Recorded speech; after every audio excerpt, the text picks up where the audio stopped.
some Nigerians are listening to you, they're watching you, and they may tend to believe what you're saying. But the situation is not as bad as you make it want to seem.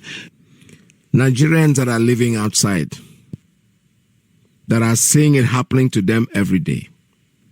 And you want this man that is sitting down there to be the one that will take the blame for the killings or for the people. I don't understand it. The people that are feeling the pain are the Nigerian people that are outside. Now you're telling him, oh, it's not as bad as you make it seem. What will be bad, my brother? I don't understand it. I'm so confused about this man. I said it here before that the biggest thing I want to defend is difficult, tough to defend criminality, to be on the wrong side, on the dark side of history. You can never make any headway out of it. Look at him. He is trying to defend. People are dying, and he's telling it's not as bad as you seem. In other words, if only 500 dies, that's not enough. They should die in the millions so that people like him will understand that this is what is going on. Because we know what the situation was as of 2015. And we know what it is today. Yeah. Despite the reversals in security, it is still not as bad as it used to be in this country. There was a bomb. Please, somebody tell this man that some of us are very old enough and we know that no matter how bad it's not as bad as it used to be in this country. Which country are you talking about? In other words, for you, Anyafube, what we are seeing now is the preamble. The real movie has not started. If this killing for additional is not enough, it's not worse than what it used to be, I don't know how some of us grew up to this age. I don't know. I live in this country. I've lived here for a while. And I remember something that happened one time when I went back home to visit my village. The door of the living room, my brother was sitting there and everything, and we were sitting down, and each time I go out and I'm coming back, I'm locking the door. And they are like, no, they didn't say anything. I did it the first time, nobody said anything. Then when I went back and I came back and I did the same thing, my brother said, what are you really doing? Why are you locking the door? I forgot I was back home, because here in the US, we slam our doors. You know, when we get out, we lock our doors. But today, I bet you, today, nobody keeps his door open back there in the zoo. You build a beautiful house, you put a very long fence on it. It looks like a prison yard because of insecurity. But today is worst. And this man doesn't see anything bad. For him, it is better. What was it? But some years ago, my friend, some years ago, it was better. It was at least manageable. Today, it is not. You can't be kidnapped and taken anytime. And the truth is that nobody is being arrested. Nobody is saying anything about these things that's happening. And you are here running your mouth. Or two, today, there was a time that there were 5, 6, 10 bombings in a day in this country. How bad do you think it could have gone? Because I'm a journalist and I'm putting the fact to you, Mr. Additional. And you said, let me anchor my point. You will anchor. You're on the program and you have time. And it's a privilege that you are here also speaking to Nigerians and they can hear you. Now, the question I'm asking, you said it is me that is portraying, making it bad. But Mr. Additional, for those who have lost loved ones, how bad could it be? Very, very bad. Even a single soul in a country is contradiction. I told you it's very hard to defend criminality. He doesn't know what he's talking. When he goes to listen to himself, he will say, oh my God. Make it seem that it is all bad and bad and bad and no redeeming side to it, then it is not proper. Wow. There are many redeeming sides to the security situation in the country compared to how President Buhari met it in 2015. And it is those who are affected most who can tell you, particularly those who live in the Northeast. Well, if you hear Nigerian media, if you hear social media particularly, even if you hear some international agencies, you would think that it is all over in the Northeast. It is not. The people living there will tell you that the difference between now and 2015 is the difference between heaven and hell. Hey, I mean, so if you look at, and that's why I brought you some of the statistics of the reported cases. Yes. There are some cases that are not reported. Yes. The reported cases, and you saw them. There is no time that anybody was killed that is not more than 2 people that were killed at each of the attacks. And what we want for our country, you're perhaps not more a Nigerian than I am. No. Yeah. So the question is that we want peace in our country. Exactly. And the president said he promised that. And as a journalist, I'm putting it to you that things have gone bad in the last few, not me making it seem, is the facts that are on the table. No. Those facts, relatively to things that were happening in this country before, that's a typical Nigerian. The way they argue is that they shout at you, they scream, and they think when they scream over you, that makes sense. Things may get better, but in the last 2 months, Mr. Additional, no. Even the statistics of he wouldn't let the man talk because he knows the point is trying to bring. Do not indicate that things are worse than they were at a point in this country. We forget very easily. We forget. There were times bombs were going off 10 times in a day. So now it's going out 3 times. People were being killed scores in a day in this country. We don't want the bombs to sound at all, but there are 2-3 months progressively where you don't have even a firecracker going off. What? This is Nigerian man. That's the way they argue. Now he will shout and talk over you and he's saying nothing. It's only because they believe that when they shout and scream and talk, then their voice is loudest, they are making any sense. They're not. He won't let the journalists talk to him. There was times that bombs were going on and today no firecracker is going on. For him, it's okay. In other words, we are making progress. Last year they were killing 20, so this year they are killing 5, so that's good. Because a member of his family has not been killed. All of you will pay for it. You can never go stark free. No way. Your freedom is temporal. Just completely temporal because the boys, they are coming, the country is growing, people are coming, people are beginning to be aware. Rather than blaming, telling the world that, you know what, we are tired, we're tired of this, we want to step aside and let somebody else take over control. We want to make changes, but no, they are not doing that. They're not trying to do that. All they are doing is give it a right. You know, like, yesterday it was a word of today. Today is much better. Well, all of them are saying the same thing. Listen to this. Both as the Senator of the Federal Republic of Nigeria and as a victim of insecurity in this country. Recall, Your Excellency, my distinguished colleagues, a few months ago, armed men invaded my house in my village, over 15 of them, all bearing AK-47 rifles. Yeah. Abducted my stepmother, abducted my 2 brothers. Villagers came out, confronted them, released my 2 brothers, and went out with my father's wife, who left behind an 11-day-old baby. Also, Your Excellency, few months ago, the same bandits came back to my village and killed the ward chairman of my party in my own ward. I am a victim. Michka Madagali, that I represent here today, from 5th November to 11th January, Boko Haram visited that place 9 times. They turned the place into Boko Haram ban. Whenever they run out of food, they stroll into those local governments, cut away their food, cut away their drugs, empty their shops, supermarkets, and take it back to their forest, almost unchallenged. Mr. President, we never had it this bad. Of recent years, we never had it this bad in this country security-wise. Few days ago, you called me to present you at the burial of the Khan chairman of my local government. That was abducted by Boko Haram and killed like an animal. They slaughtered him. I represented you in that burial. Mr. President, a lot of us have spoken here today, but let me add my voice. Going by the budget office from 2012, 2019, the Nigerian military alone received over 4.5 trillion naira. This is a government budget budgeted by the National Assembly. service-wide vote and other sorts of funding is not inclusive of these funds. So it's not all about funding. How do our military utilize this? On the 3rd of January, when Boko Haram invaded our community,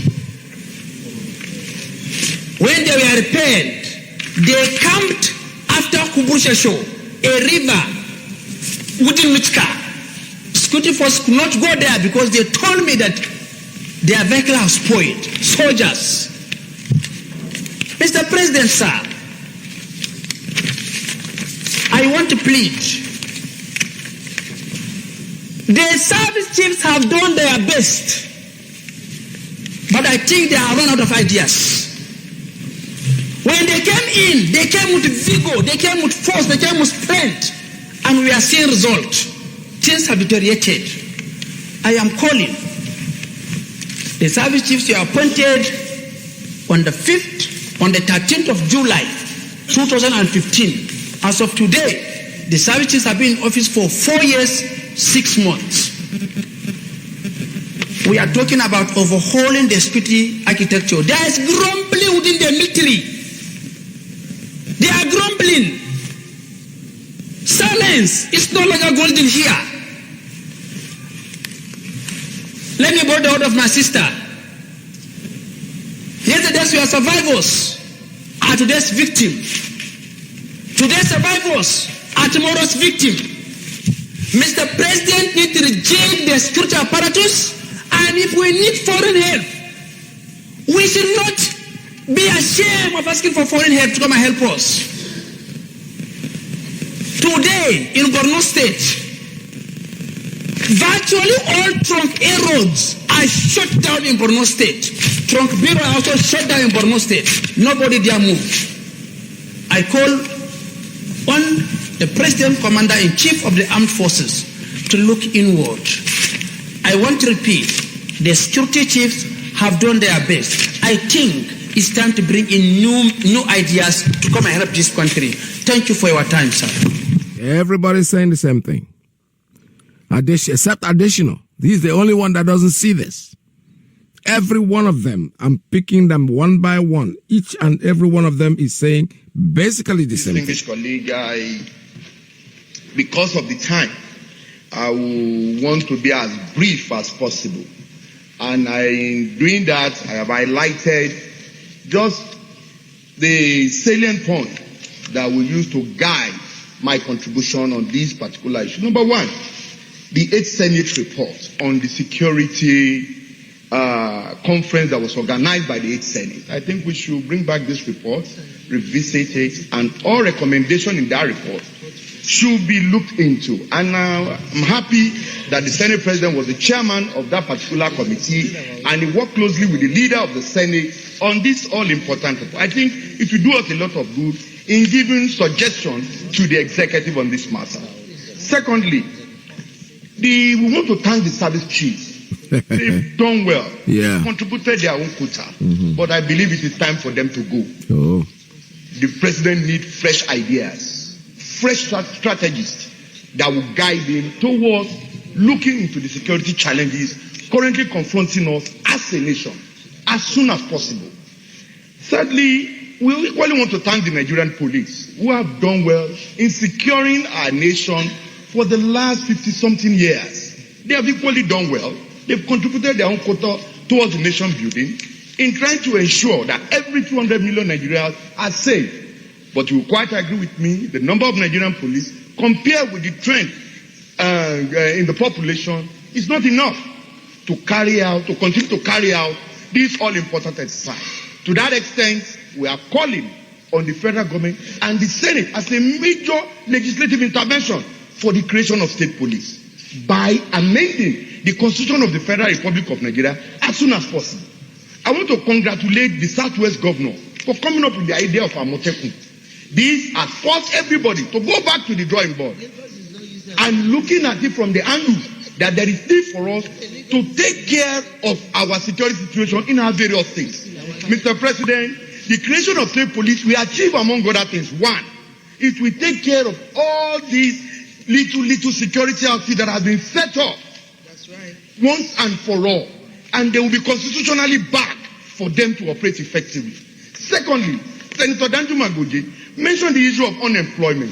Mr. President, I believe creation of state police will lead to a generation of employment. Thousands of Nigerians will be employed in their numbers across the nation's region. And a lot of funding has also been raised as an issue. 1% police fund that has been set up by this Senate and being released to this police. What are they using it for? Go to some BPO station, 10,000 naira is given to them from the headquarters as their running cost. This is an eyesore. How do you want commitment from this kind of police? So a lot needs to be done in this regard. So in creating a state police, and as for the fears that the governors will have total control, it's not going to be true. The election, as it affects the federal election, should be handled by the federal government and the federal police. Why the state electoral commission, as we currently have it, should be handled by the state local government election. We will solve the problem. So I want us to be dispassionate about it and look at it from the point of view. Also, Mr. President, I want to say this. There is need for us to mandate the Senate Committee on Custom to find out something very, very salient about our border. Is it true that the land border in the north is not closed? Because I am taken aback. If day in, day out, thousands of people are killed in the up north, and these people killing us are not Nigerians.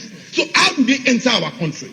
So there is urgent need for the Senate Committee on Custom to go on a fact-finding mission to know what the true position about the land border closure is in the northern part. There is urgent need for that. Or else we will continue to go round. Also, Mr. President, the uncompleted building in our dear nation. There is urgent need for the Nigerian police, as it were, to go round and comb all the uncompleted building in this country. These people that have invaded our nation, where are they sleeping? At the end of the day, there is urgent need for us to do all of this, so as to stem the tide of insecurity that has taken over the situation, the security situation in our dear nation. Thank you, Mr. President. Yes. Deputy Leader. You see, the point is that, not that I agree with him with this so-called state police. I don't know what that means. If you have a state police that is policed, that is created by the federal government, it doesn't make sense. If you have, there was a man who said something like tribal militia. I think I believe in that. If we are going to have security, then it has to be our people.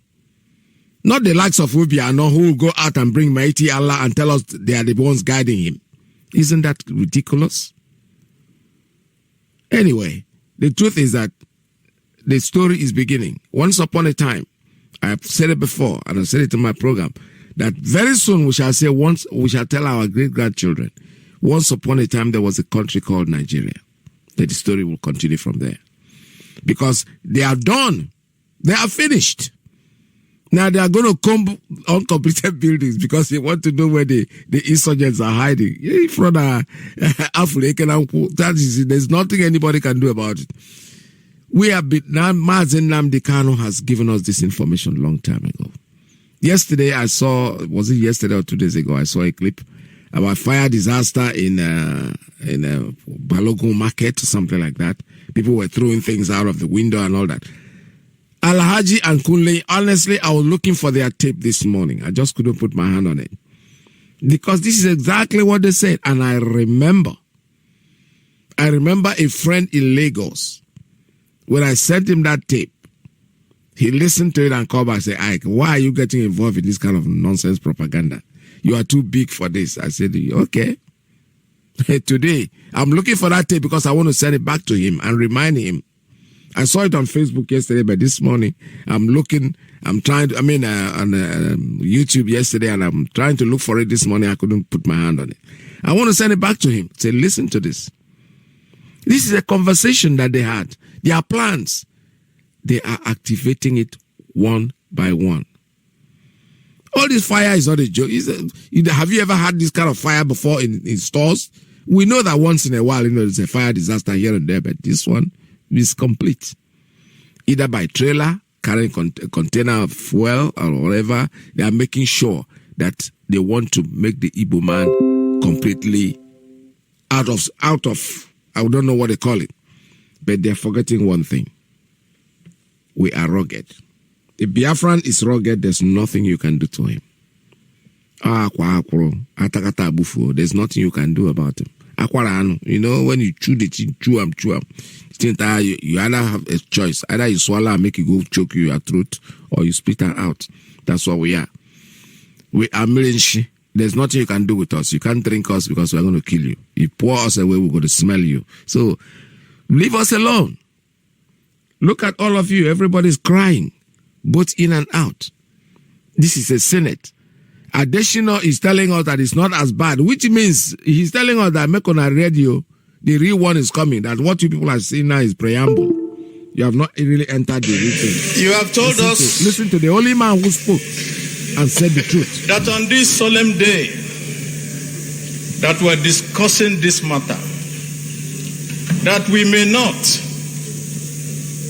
at any point be partisan.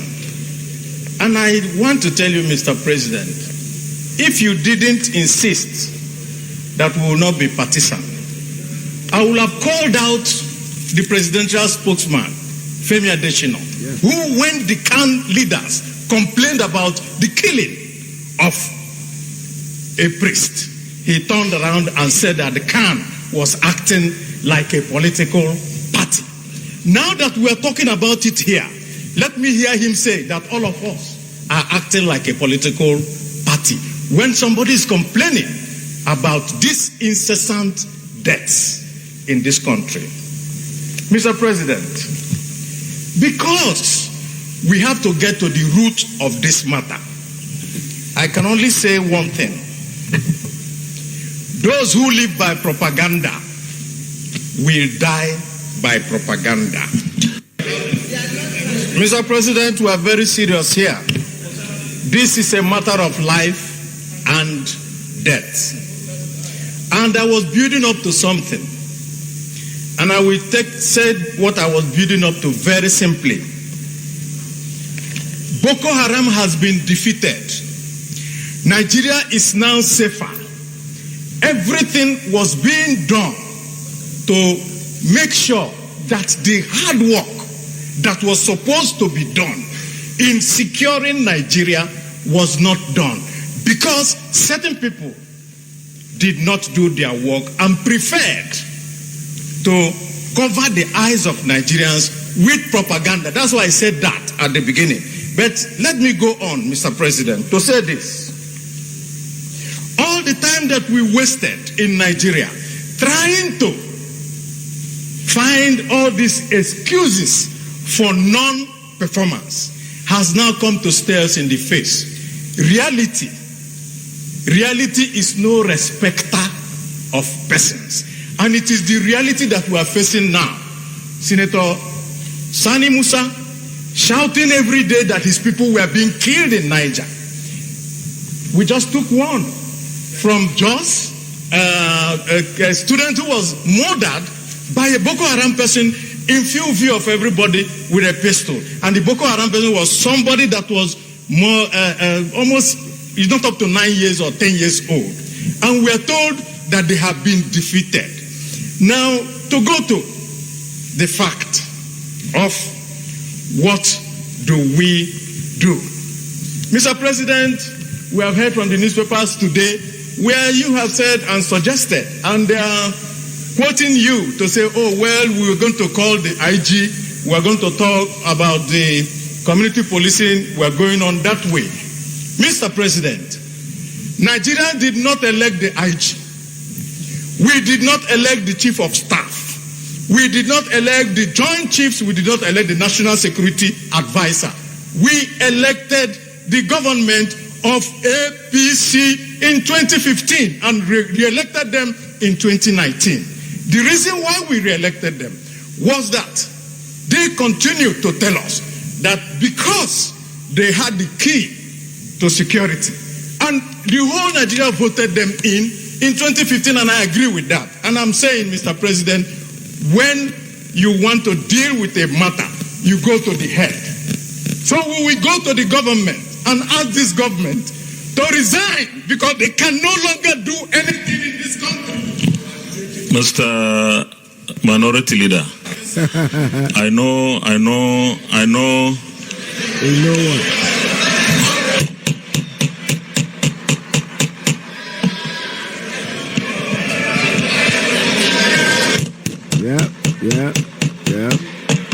Okay.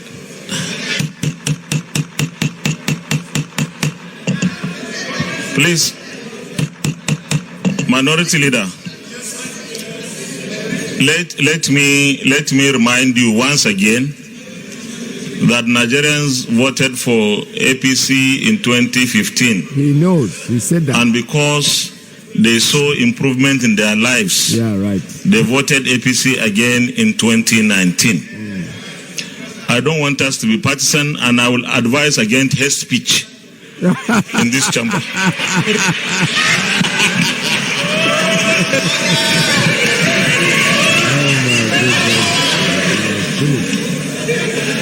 Mr. President, in conclusion, Mr. President, in conclusion,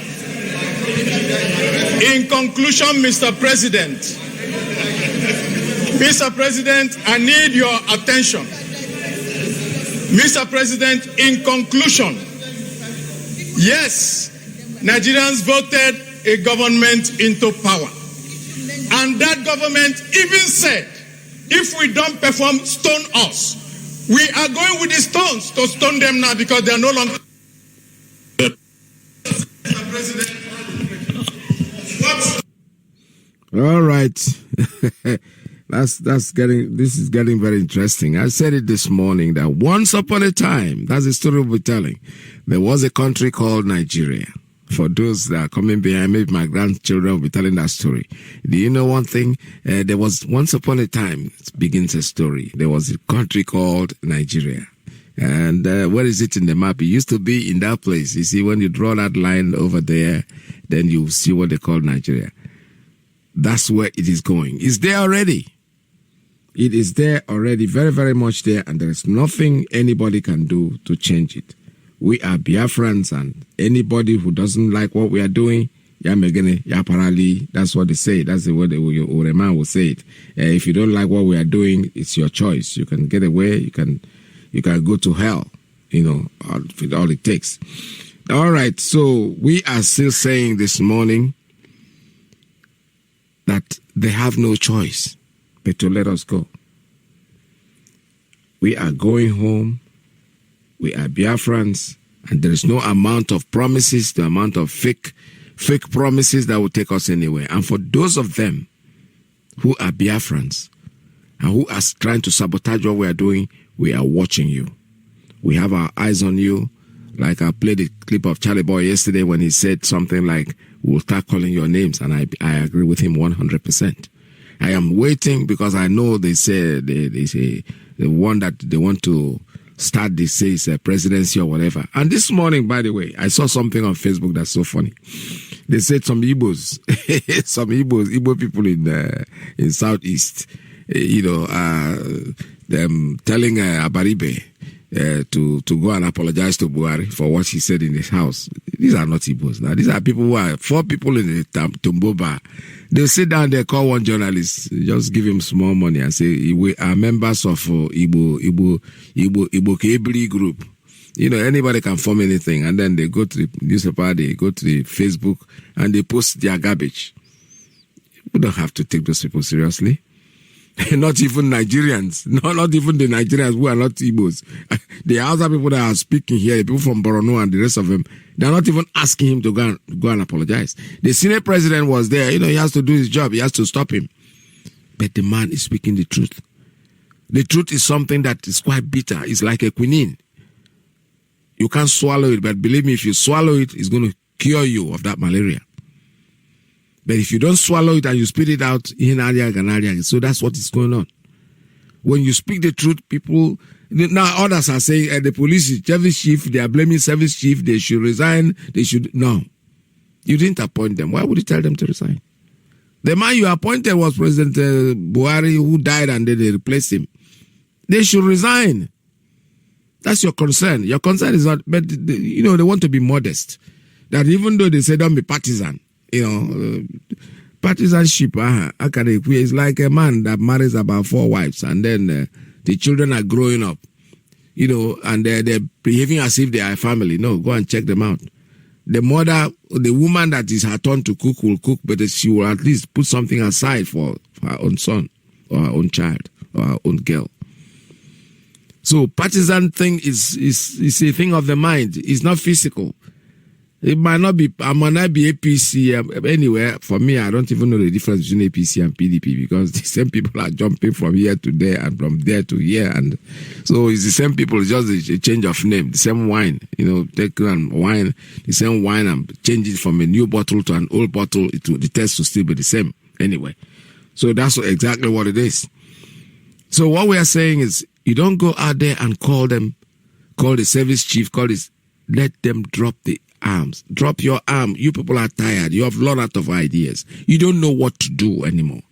Oh, but don't go no. Don't just refill in your okwa. There's nothing you can do. There is nothing, absolutely nothing anybody can do to redeem that place called Nigeria. We are gone, Biafrans are gone, and they are gone for good, and there is nothing anybody can do about it. We are not surrendering. We don't intend to, and we can never. No. There will be no retreat, and there will be no surrender. Absolutely. The only movement we know is upwards and forwards. Yes. And that is why Biafra will come in our time. Even now, the zoo and their leadership is beginning to acknowledge. Yes. And they must know that they are in very serious trouble. We are not going to be placated with warm words about restructuring. We are not going to be moved from our position with mindless, or should I say, very vacuous assurances. We are determined and we are very resolute. The only thing we want is Biafra, nothing more, nothing less. That's it. It's a very simple message. All right, before I open up the lines, I want to remind you that June 20, 2020 is the day for the 1 million man march. I posted something on Facebook yesterday in New Jersey when our President Trump visited Jersey. Look at the crowd. That's the kind of thing I want to see in Washington, D.C., Biafrans. We are going to be there. That's our crowd, man. That's the way it's going to look. We're going to speak to the world and tell them about ourselves. After that, we'll be coming out with our flag. Don't miss that opportunity. If you are living in the United States of America, please, this is our chance. Whether you're from, I don't care where you come from. As long as you're a Biafran, we are going to be there. Take a look at what happened in Jersey. I saw it on Facebook yesterday. It was like, wow. This is calling a sea of humans to our great president, Trump. So that's exactly what I want to see. And that's exactly what let me use the word we want to see that in Washington, D.C. If you're living in the United States of America, make yourself available. The date is June 20, 2020. The kids will be out of school, so you have to bring your family, bring your children. Start making the arrangements right now. Don't wait till the last minute. And for those of you in diaspora who are wishing or who hope to be there too with us, you are very welcomed. You need to start making your preparation on time because you know the way it is. It's you have to need a visa and all that to come in here. So don't wait until the last minute before you start running up and down. The date I said one more time is June 20, 2020. That's when we're going. Then our radio expansion program that is on running. We are expanding our program. I'm very happy that Abakaleke is back on, and it's 102.1 or something like that. That's what it is, and they are coming to come in and make your donations, donate your money. Then when you finish, take your receipt. Make sure you get your receipt and post it on the WhatsApp line. That is open specifically for that. I'm looking for the number right now. I can't find where I dropped the paper, where I put it on, but anytime during the program, I will get it and I will call it back and let you know. Don't forget that it's very, very important for us because that's the weapon we have is our radio. This radio that we are taking for granted is not something that we should take for granted. It is open. Make your donation. We're not asking you to pay any money to anybody. Just go into your units. Make your payment exactly the way you do it. It's going to the central post. All you need is to make sure you get your receipt, which you post on WhatsApp line that I'm going to announce to you later. The same WhatsApp line that I've been here. I don't know what's too many papers here. Can't find where I wrote it, but I will eventually get to it during the program. Okay, so let us open up the line. My topic today is once upon a time, there was a place called Nigeria. So what do you think about what is going on? Biafra, that's all we're talking about. The line is open. The number here is 646-920-4541 and 347-241-9768. +1 929-406-9953. That's the line for the ladies and the principal officers. Call us. This is Radio Biafra. A lot of people could not fuel their cars again. And buy their car again.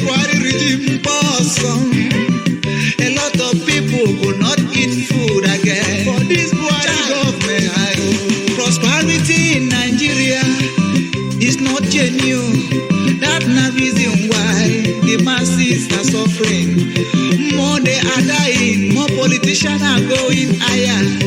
Prosperity in Nigeria is all about evil. Homo Biafra, Homo Chukwu Wabiama. We are entitled to fight this evil. Let's come together and support our supreme leader and crumble this evil. Go Nigeria. Be patient, my Lord. Be patient, never relent. Biafra, they come. I wanna go full. I go package for you. You know, go manage again. Be patient, my Lord. Seek the love of Biafra. Be patient, never relent. Seek the love of Biafra. Seek the love of Biafra. Go manage again. Be patient, my Lord. Be patient, never relent. All right, before we go on, I have a clip here that was sent in by one of our veterans. Even though I didn't have time to listen to it, but I listened to it partly because it wasn't the audio wasn't very loud or audible enough. I had to put it away and say something I'm going to listen to later. All right, so let's listen to it's an interview with one of our veterans who was in the hospital. I think something happened to him, and we need to listen to this.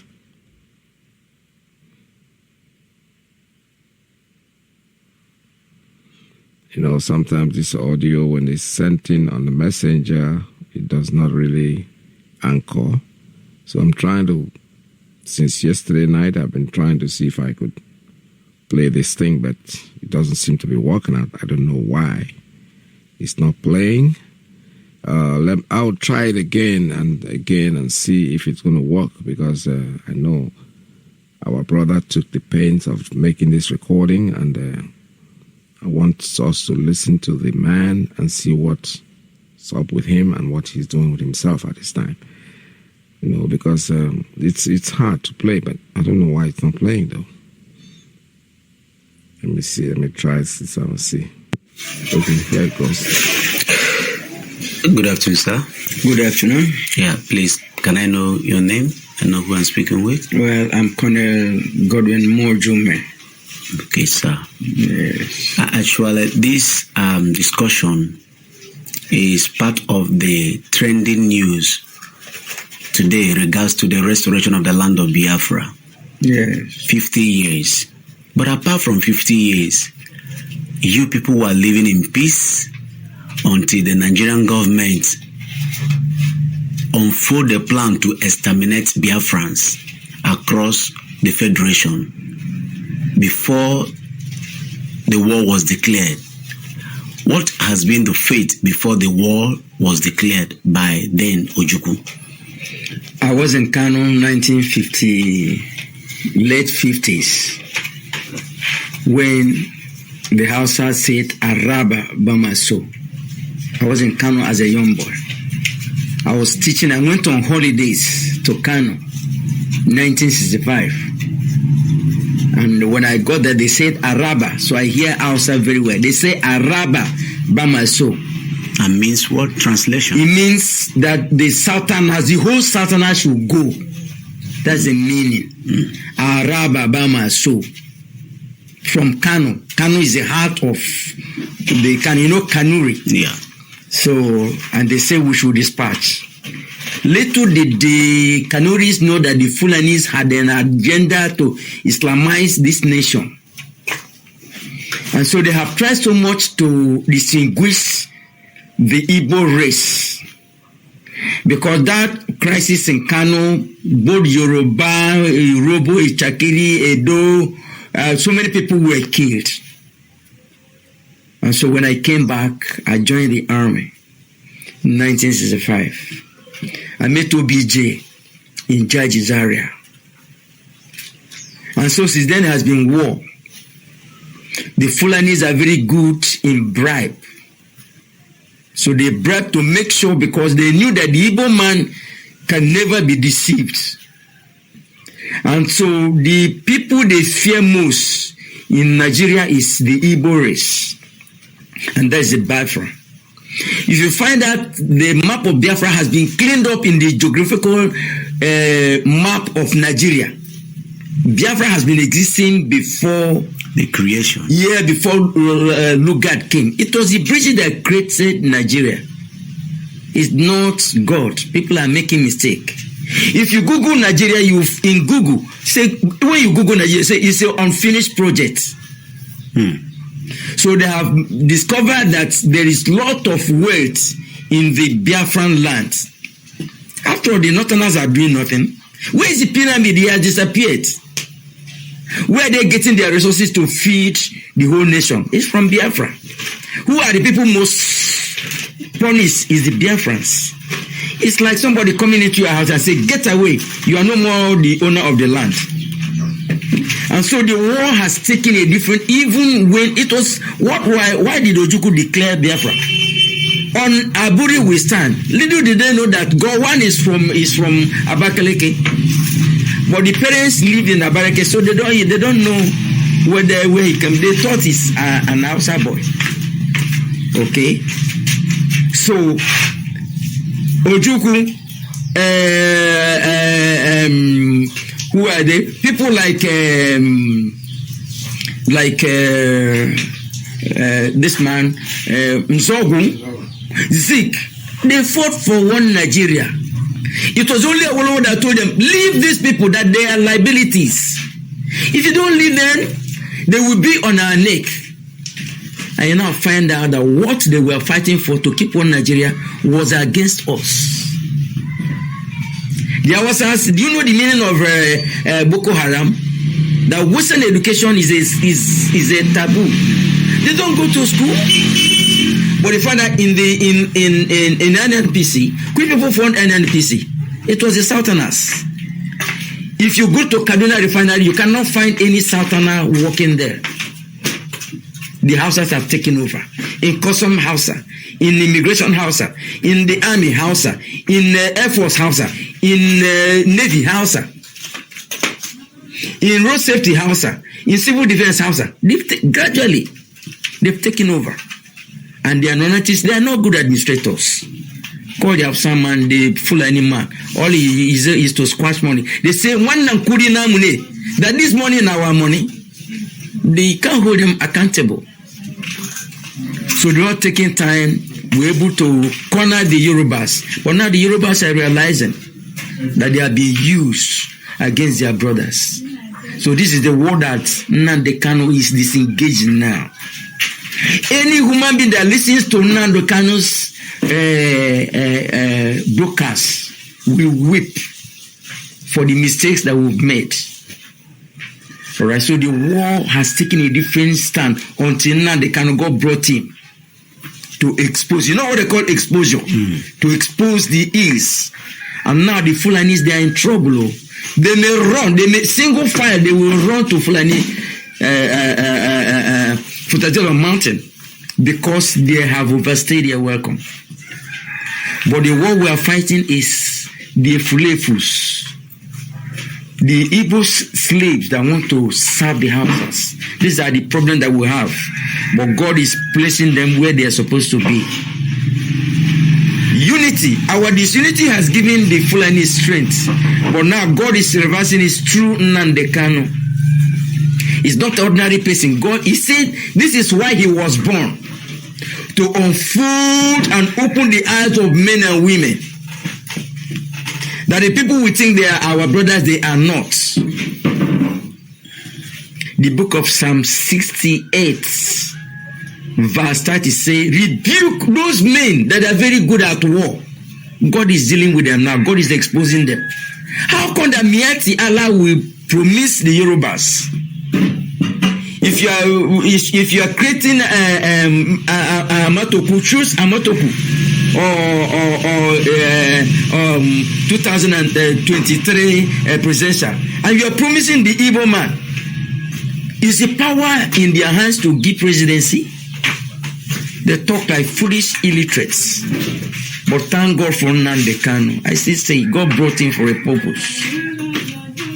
The war that we thought ended 70 is still ranging that every nook and corner of the Biafran land, you see the Fulani now with AK-47. And that is to say that the war is still on. Hot, very, very hot.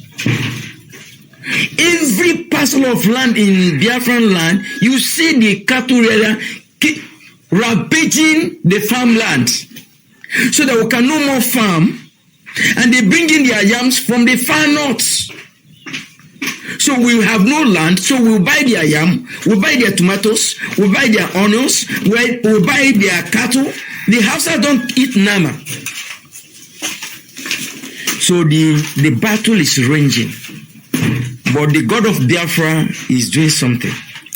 What do you think that 2020 will become for Biafrans all over the globe?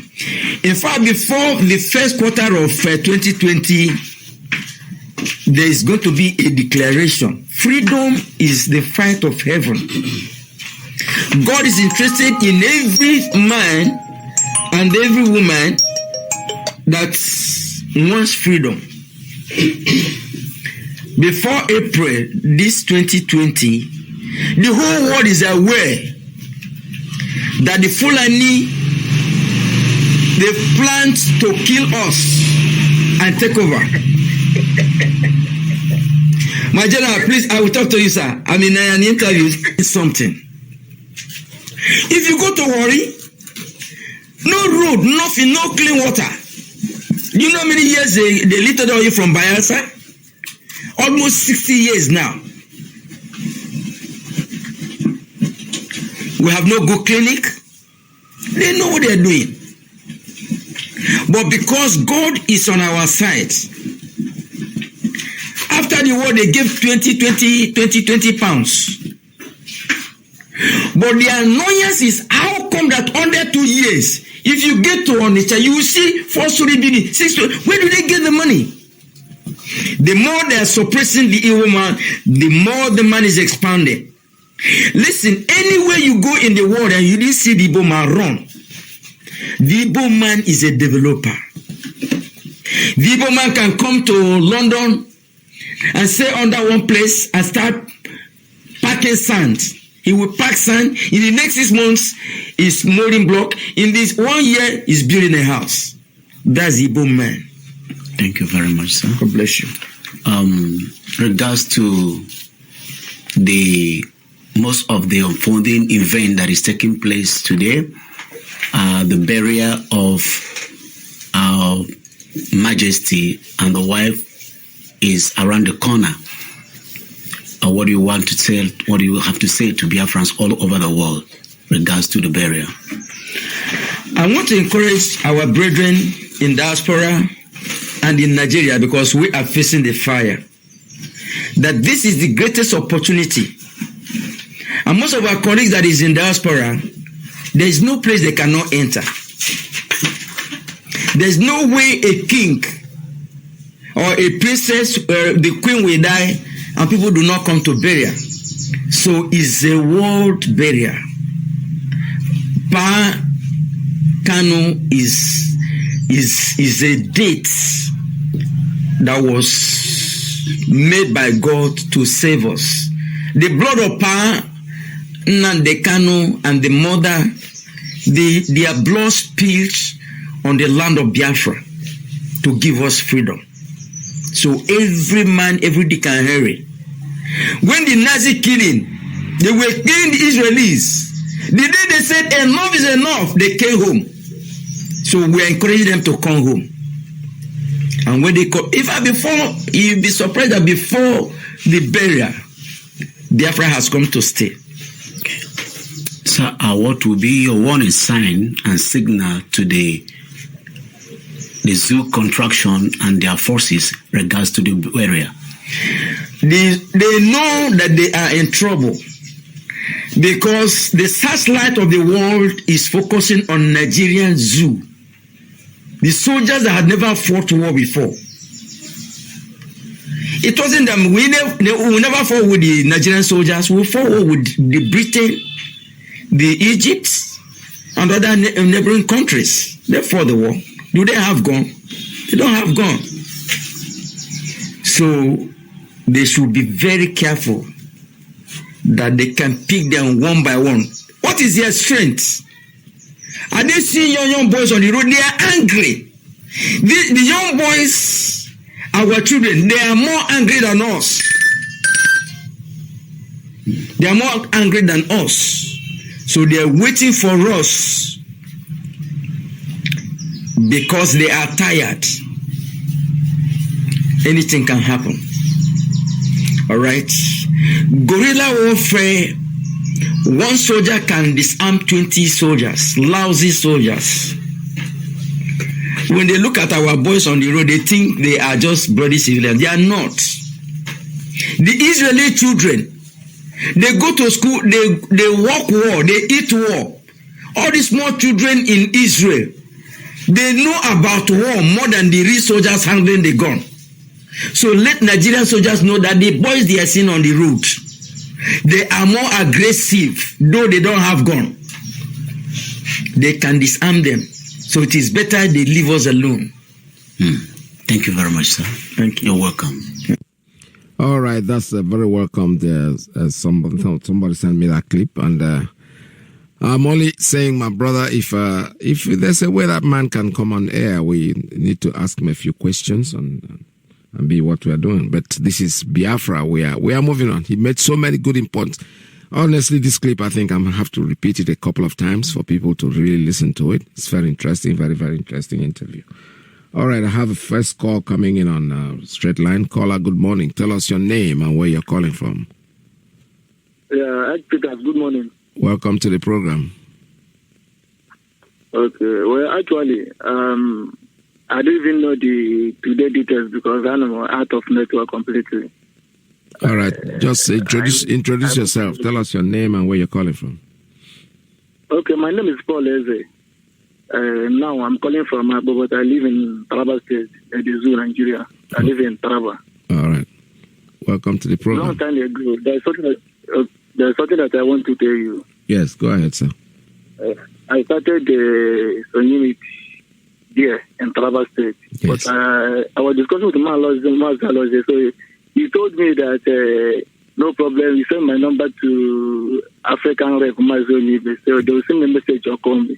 Okay. But since that last year, I will never reply. I will not send a message or call or whatever. So even people that are disturbing me. How long ago? And how long ago was this? Almost 3 months now. All right. What I will do is I will take the number again and I'll take your number down and see if I can pass it on to George Munyipe to call you. All right? Okay. Maybe he has so much in his hand, but I will definitely do something about it. I promise you that you're going to hear from us or from them. All right? Okay. What do you say your name? Where are you calling from? Taraba State, right? From Taraba State, yes. Okay. And your name? Paul Eze. Paul. Okay, Paul. All right, Paul, they'll get in touch with you, I promise. I will pass it on this morning and probably in a couple of days. All right, thank you very much. Thank you. All right. Okay, let me see. I have a call coming in on WhatsApp. Call on WhatsApp. Good morning. Tell us your name and where you're calling from. Yes, my beloved brother. Good afternoon, Mazi Iyke. Welcome to the program. Hello, sir. Can you hear me? I can hear you. Good morning. All Welcome right, to the program. Thank you, sir. Yes, my name is Akbarawa Itore. Yeah. All right. Good afternoon over here in Biafra land. Welcome to the program. My name is thank you. My name is Akbarawa Itore Efyong. All right, sir. My name is Akbarawa Itore Efyong. Akbarawa Itore Efyong is from Afaransai. Afaransai is in Ibionibon, and Ibionibon in Akwa Ibom province. Omazi Iyke Peters, I truly thank you this afternoon. I'm calling here down from Igboja here, precisely. I happen also to be a unit coordinator of Amadiama Unit 3, also as well. Thank you, my beloved brother. I've listened to your program this morning and even the clip also that you played also. And the topic of today that once upon a time there was a country called Nigeria. Well, it's a very good topic today also that you have brought up on air. But to me, Omazi Iyke Peters, I believe in me there was nothing like a country called Nigeria. It was just an expression, a geographical expression it was an experiment for the British, for them to loot our land and for them to milk our resources right. It was just an experiment that Lug had brought from 1914 to dates that we are still suffering up to today. It was a kind of a criminal experience or something that they just want to use to loot and to collect things from our people. So to me, there was nothing like Nigeria. The only thing that we have then in the map was Biafra, but it was just a criminal entity that being based on estates of Osman Danfodio and the Fulanis and the British people for them to use to take things from our people. And now, after they have left our land, they put the gatekeepers called the Fulanis so that they also can be looting. As they are looting, and the British also, they are taking their own share also. And up to today, nothing is working. Because if, like a country, things would have been able to work till date, but there was nothing that is working up to today in the Zulu Republic called Nigeria, because it was an expression and an experiment. And they destroyed everything. Even after the war, all the scientists of the Biafran extractions and everything that wished, had even it was a nation or a country that they want to do, they would have built from that foundation of our experiment, from that foundation of our scientists, the guys that fought during the 1967 to 1970s, those scientists that built our Red Devil 1, 2, 3, 4 to 5, and the like of guys, Mbadifo that built Ojukwu bunkers, those scientists that we have those days, and they even built some submarine during the war. But up till today, the Nigerian state called the Zulu Republic cannot produce even a bullet. They cannot even produce the least thing like toothpick. But people use the period of 90 days to build Ojukwu bunker. In the space of high intensity of war, these guys can still compose themselves. They can still use their brain for them to build that thing. In the space of 90 days, they build that bunkers. And if you can enter that bunker up to today, that bunker still stands the test of time till date. And even though you're building a house today in the Zulu Republic, most of the house that I'm seeing, if you entered inside the house and you touch the foundation of the house very close to the ground, you see the ground is wet in the foundation of the house. The current house that they are building in this generation, in the 80s that we are talking about, they are building now. But if you can go far back 67, that bunker, you go inside that Ojukwu bunker up to today, there is nothing like wet. The paint that they paint on the wall is still as solid as the way it was, and the iron, and there is nothing that has happened. But these people that were inside a war, intensity, pressure and everything, they can have their knowledge for them to build such things and to manufacture such things. But till today, the Zulu Republic cannot produce anything. So somebody is still putting their hope in the Zulu country called Nigeria. And there was nothing like a country called Nigeria, my beloved brother. But anyway, let me move on, sir. I just want to touch only two topics today before I'll drop. First is concerning the Arewa. These are idiots called the Chairman Forum of Arewa Confrontation, or what do they call them, forum, that are threatening the Oduduwa Republic people that they need to drop the security outfits of the Omotogo that they have established in the West, in the Yoruba land, that they have cut their tie between them and the Yoruba people, that they cannot do anything with the Yoruba people any longer, except the Yoruba people will drop the Omotogun security force that they have formed in their country or in the Western world. And if not so, there will be nothing good that they are out there for them to destroy the Omotogun by everything humanly possible, that this force is being formed against them, the Fulanis. They are formed this thing that for them to use to destroy the Fulani people. My question is this morning, and to the world also, and to the Fulanis that cares to know, they say that the country belongs to everybody, that Nigeria belongs to everybody. That I will call the Fulanis that when do they have a country called Nigeria? In which place, in which region that do they come from? Or they are part of land that belongs to them, the Fulani people, that today they call themselves as one Nigeria. I mean, if somebody says that they are tired and they want to secure their life and properties, I mean, why must you go and you drink paracetamol on another person's headache? Can that happen? Somebody says that they are killing our people, of land and these people want to secure their own land and their own properties. Why not you go back to your own land? Since you say that you own a land, you should go back to your own place and allow people to do things that they want to do in their own land, for them to secure the lives of their people and the properties of their people. But now you're lamenting, you're complaining that you want these people to stop. How does it got to disturb you on what they are doing? If, meaning that you are the architect of the problem, you are the architect of the terrorists, you are the architect of the problem that the Zoo Republic has been having. Because if not so, somebody says that they want to secure their life and their properties, and you're crying that these people should stop this thing and they should not do it. And the so-called Nigerian, the Zoo Republic people, they are listening on what these people are saying. Is it not in their right senses to see that they have seen the real terrorists, that they have seen the real Boko Haram, for them to go to this man and arrest this man and put this man in detention so that he will bring his followers outside? And they are still looking that they are still fighting terrorists, they are still fighting Boko Haram. Whereas the Boko Haram is in their midst, still threatening, still talking against and still talking with people.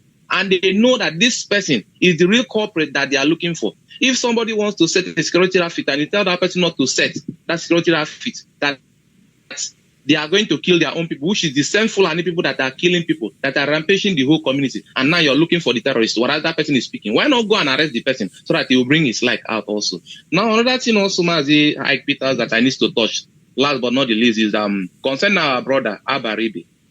Abaribe was in the House of Senate.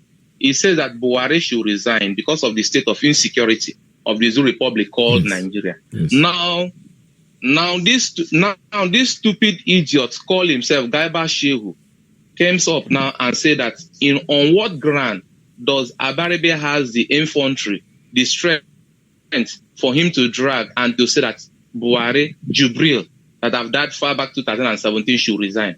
That Abaribe has no ground for him to say that they allowed Mazi Nnamdi Kanu, which is our leader, in the custody of Abaribe, that it was Abaribe that signed his bond for Nnamdi Kanu to be released in custody. That if up to today, Abaribe has not fulfilled his promise that the court have said to him that he should provide Mazi Nnamdi Kanu, and he has not brought Mazi Nnamdi Kanu to court, and up to today, Mazi Nnamdi Kanu had vanished into the thin air. That in what ground that Abaribe... These people they are very stupid, honestly speaking. So it will say that in what ground does Abaribe has for him to say that another person has failed, that Buhari has not failed, that it is Abaribe that has failed for him not to produce Nnamdi Kanu? You know, these people are very stupid and very useless and hopeless. When people are saying A, they are talking about B. What does this got to do with our director? What does the killing in the Zoo Republic, the killing, the maiming, the assassination, the kidnapping and everything got to do with our director? You know, this I don't understand how these people reason. Sometimes I only ask God, is it God that created these people in the midst of us? Is it God that brought these people to mix in the midst of normal human beings? Why not allow them to go over to that Sambisa forest and live there with wild animals? But they brought them to live in the midst of human beings.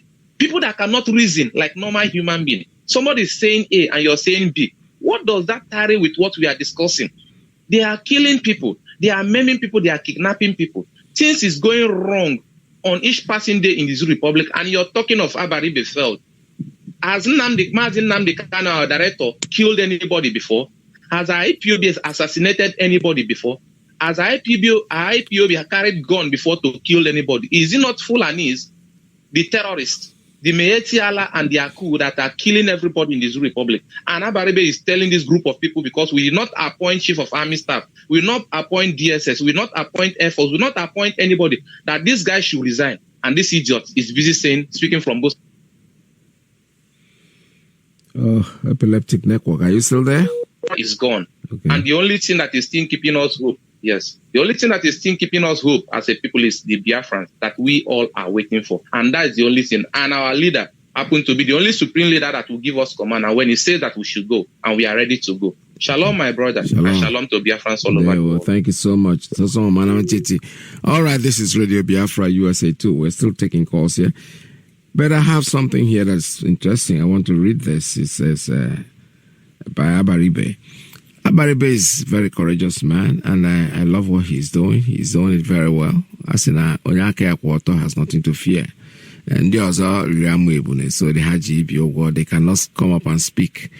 And what's his name? Additional what he said about Abaribe. I read it. I heard him say it on live television when they were asking him, and he said the person that Abaribe has the effrontery to tell Jibril to resign. Of course, so he's trying to look for an excuse. After all, Abaribe should be resigned. After all, he was the one that bailed Nnamdi Kanu. If I go, you must say, when you don't know anything to tell anybody, I say, our leader uses phrase, I say, that's exactly what they're happening now.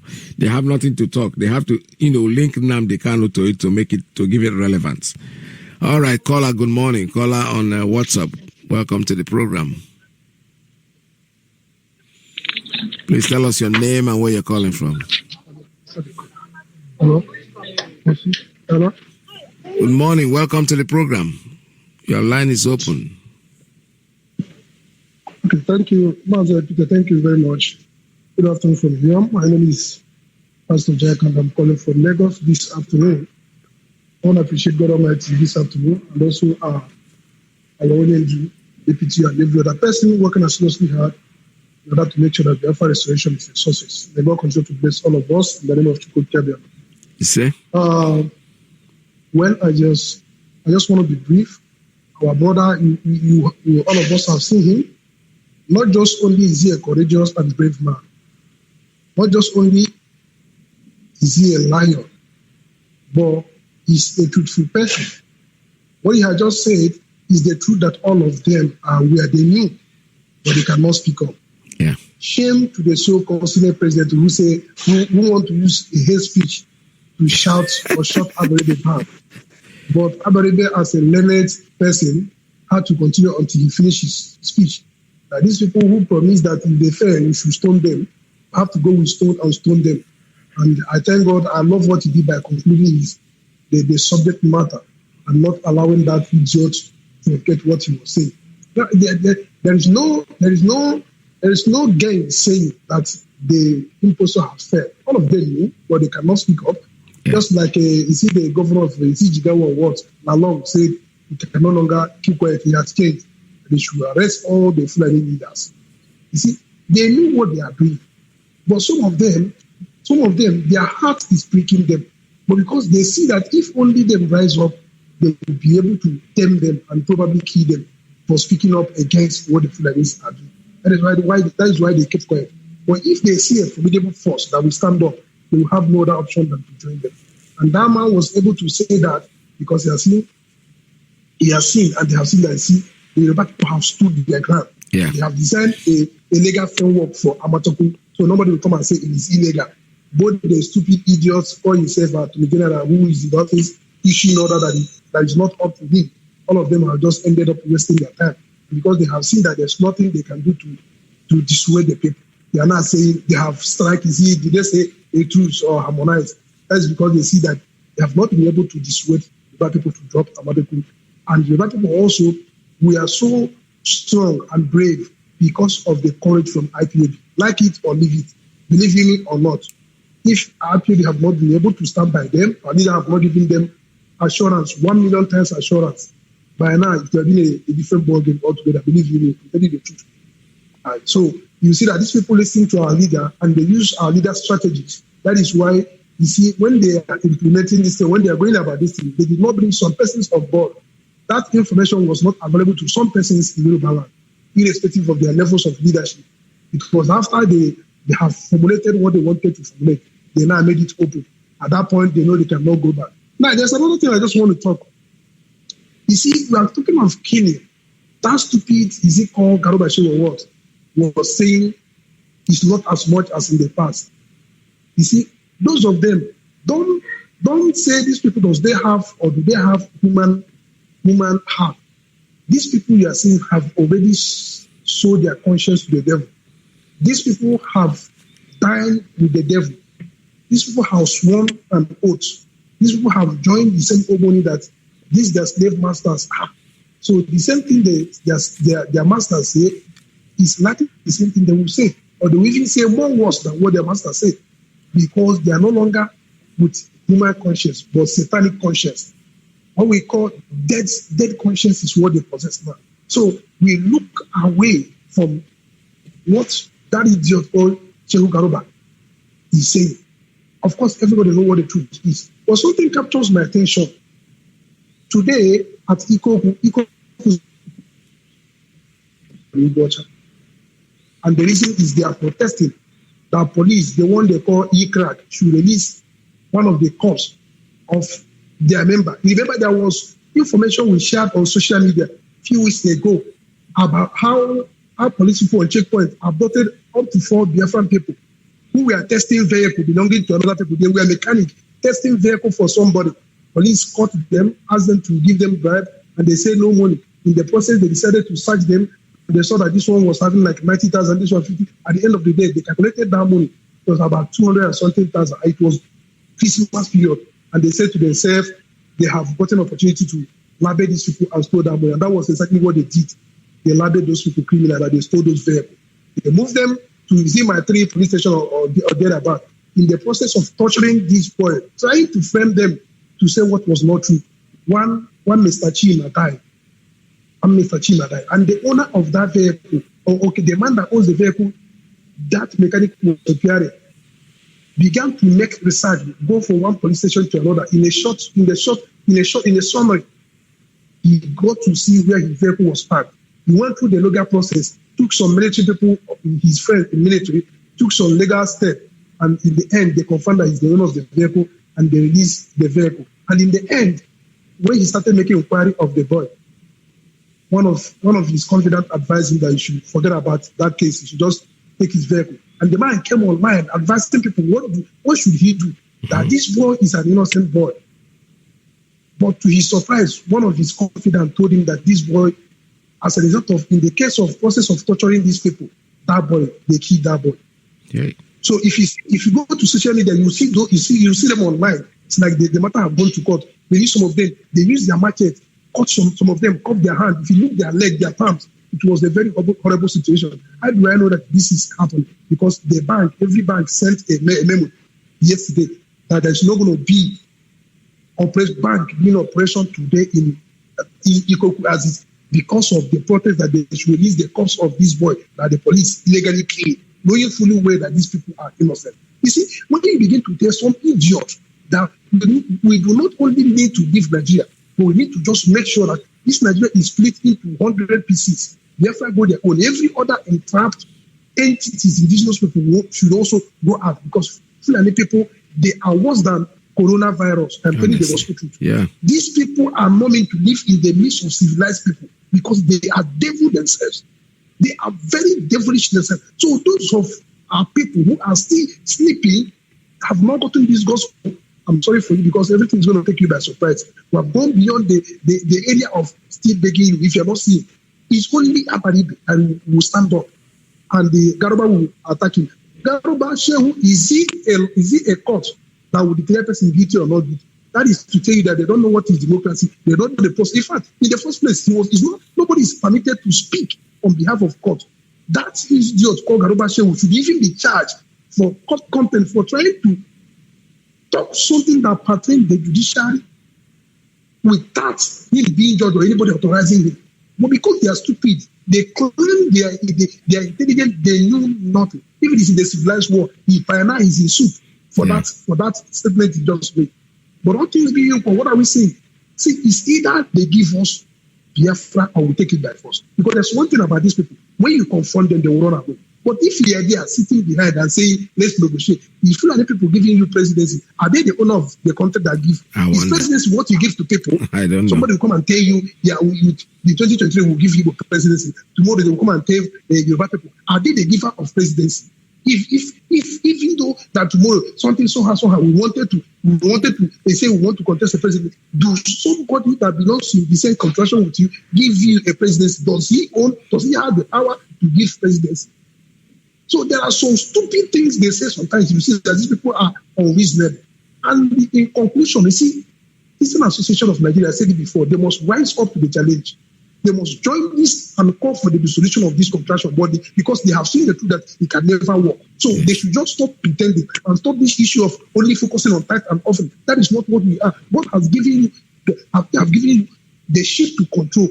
And when you see that things are not going well, was it not Moses that liberated Israelites? Didn't you see God use people like Elijah and all of them and liberated from the hands of wicked king? And these people, the nation was liberated. We are still here preaching on Nigeria and the same people that God created Nigeria. Can you go to Google and type who created Nigeria? So that you will see God there. God created Nigeria indeed. How daft and stupid can people be? Finally, before I drop, I also want to beg our leadership to look into this issue of Association of Biafra Technologies. So from that direction, we'll be thinking in that direction and see what God can help us achieve from that angle. At that juncture, I want to drop you out. Thank you, Peter. All hail Biafra. Thank you so much. All right, let me read this about Abaribe's interview. It says the Igbo man doesn't kneel for anybody except Chi, Senator Abaribe. It's quite a long article, but I'm going to read it as much as I can. Each time the call calls in, I will take the call. This week, I'm continuing with my non-bird interview with some outspoken Nigerian leaders. As soon as we settled down for the interview in his office, that's Abaribe's office, at the National Assembly, my first question to Senator Enyinaya Abaribe, the Senate Majority Leader, was to tell me about the 3 attempts to impeach him when he was Deputy Governor of Abia State and the circumstances that surrounded his resignation from that office in 2003. All right, let me take a call before I continue. This is going to be interesting. Caller, good morning. Tell us your name and where you're calling from. Master Peters, good afternoon from here, our national rock. Good morning. Welcome to the program. Thank you very much. My name is Dochi. I'm from Moma here in Biafra land. I reside here in Helsinki, Finland. What I want to, first of all, this WhatsApp, I'll send you Kunle and Alaji discussion. Okay. I don't know if you can access it from here, from this. That's what I sent to you. So, what I want to say is this. In as much as many people as Biafrans are supporting Yoruba now, which myself is not. I want our leader, our POB management to tell Kainde to caution their sons and daughters, which is their police in Biafra land that are doing horrible things against our people. Very, very horrible things. This story you read now, that that guy they were killed, it was a Yoruba man, TPO, that killed that our brother. So the 80% of the people that the police or they send that are so aggressive are Yoruba. They are all Yoruba. And the 90% of them that are medium foreign that are doing us harm are Yorubas. So there is time for Femi and all the rest begin now to caution these their people if they really know that when I say that, that's when I begin to, because as of now I'm not supporting any Yoruba thing. I don't have time for that. So, but when they now speak to them, they don't write against us internationally.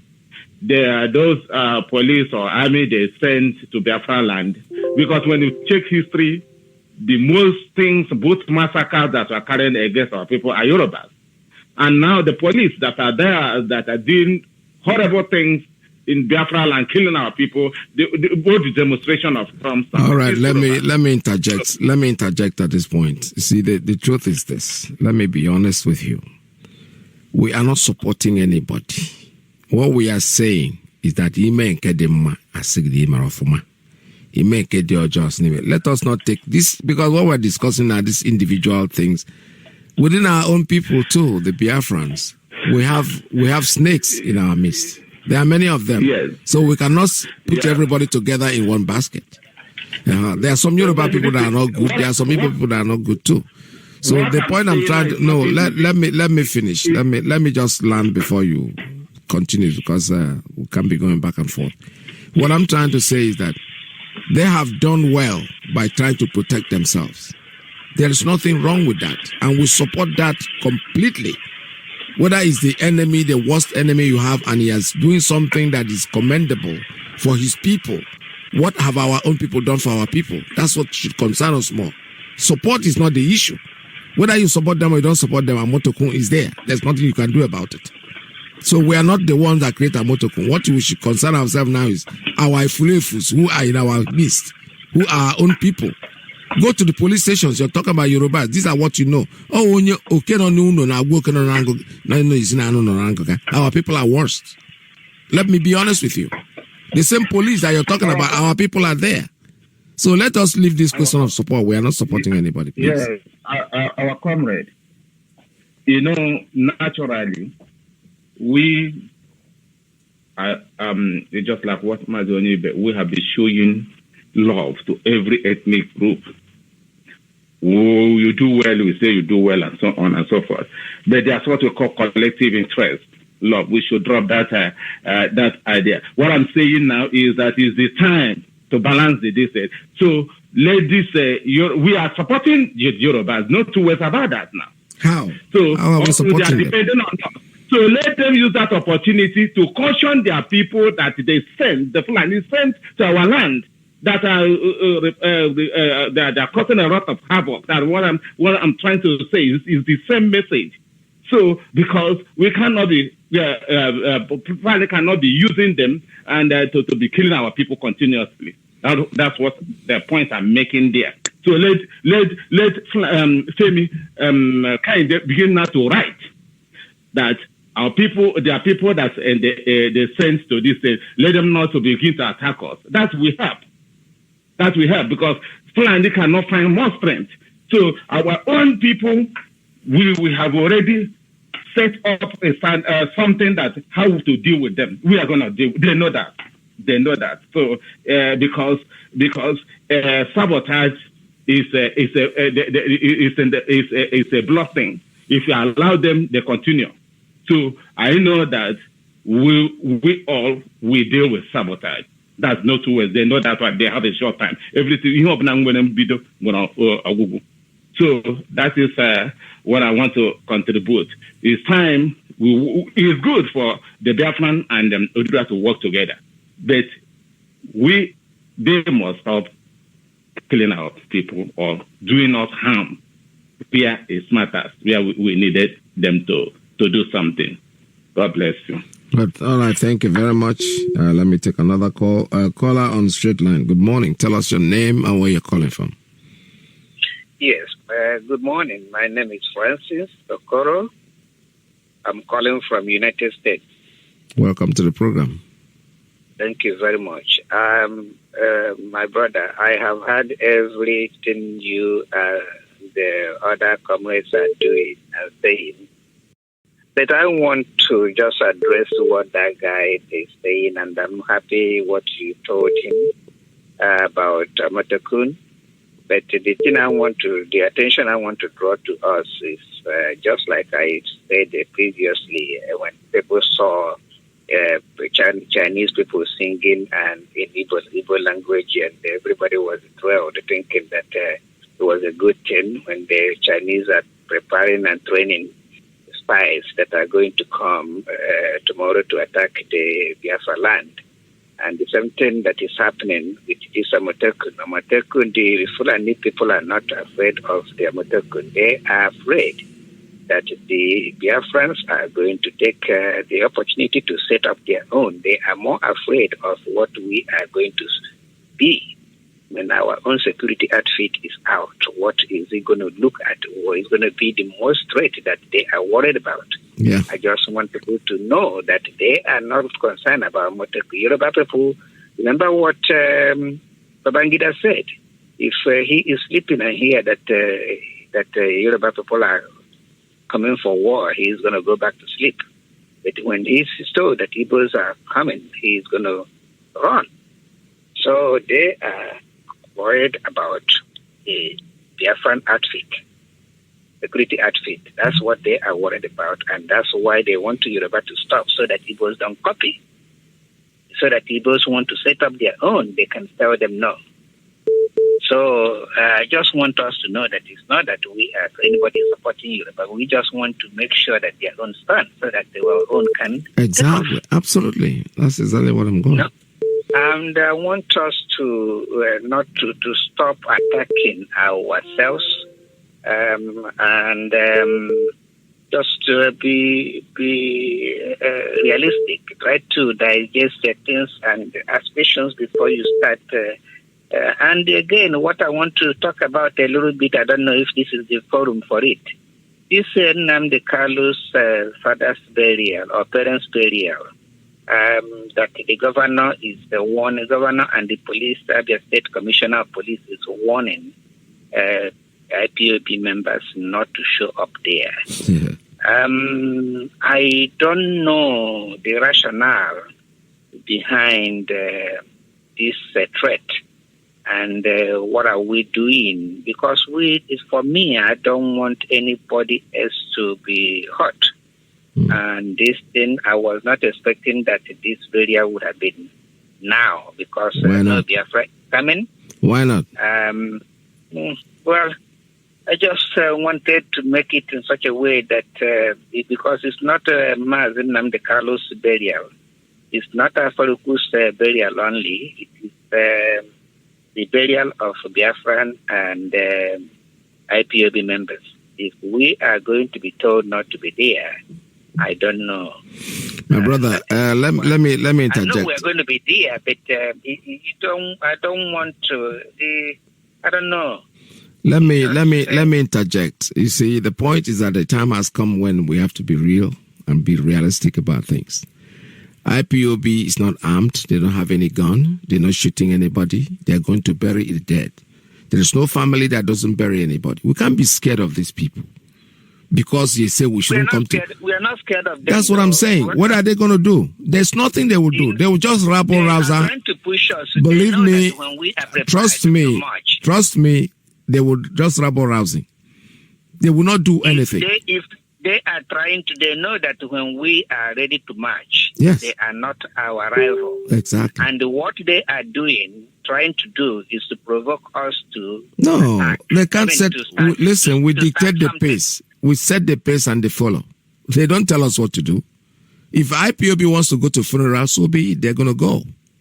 If they decide not to go, they will not go. Not because of the rabble rousing. They can't do anything. We are going to bury the dead. Somebody died. There's no family in the zoo that doesn't bury people. I have seen funerals where people, as long as you are not armed, you're not killing anybody. We can't be running away because they say we shouldn't come there. We'll leave the dead to stay there. Come on, man.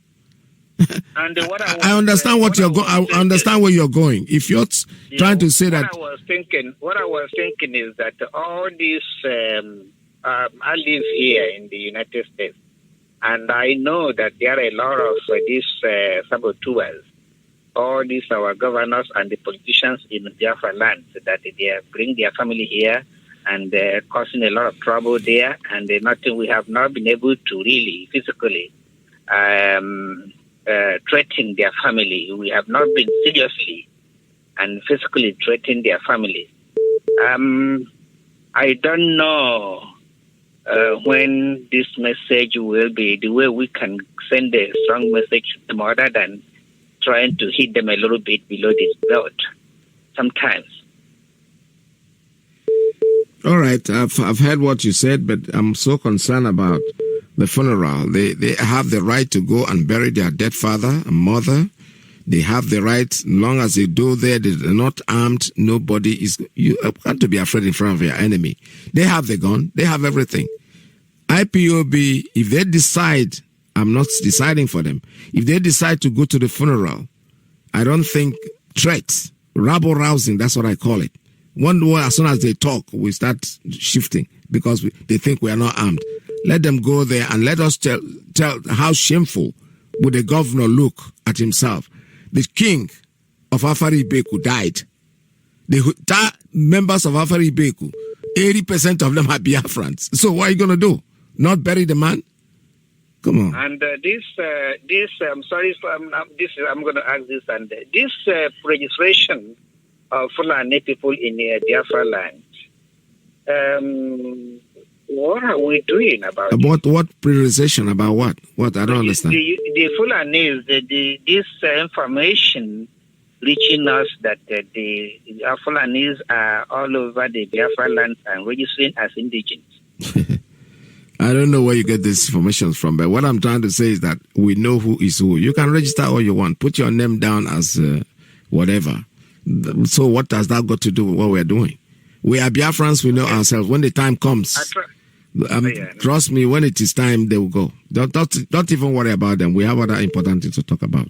All right, my brother. That's all I want to contribute in that. Please tell just members to not that we are not supporting the Amotekum, but we are giving them credit for the work we've done. If they want to work with us, that's fine. If they don't, so shall it be. Thank you very much. Yeah. Thank you. I appreciate you, my brother. All right, welcome to the program anytime. All right, this is Radio Biafra. Caller on straight line, please. Tell us your name and where you're calling from. Yeah, I'm Rabbi Charles. I'm calling from the United Kingdom. Good afternoon, Mazi Iyke. Welcome to the program. Thank you very much. I greet Biafrans all over the world, friends of Biafran, lovers of freedom. I salute you, Mazi Alozi and Mazi Iyke. Please, is the person, the previous caller that just left now, is he a member of the family? I don't know. No idea. I don't want to entertain such things on this platform. You are really kind to have given him such a time to ask such questions. I've never seen, and he's in America. We are not, let me say this. I have a lot of things to, questions to have, put across, but let me just put it together, all of it together. We are not our leader knows the direction and is leading us. And everything he said, I'm following it and it's very accurate. There are many people in diaspora who are saboteurs. Yeah. You don't attack people in diaspora because they are in a different jurisdiction and different law. There are ways to deal with them. The main focal point is Biafran land.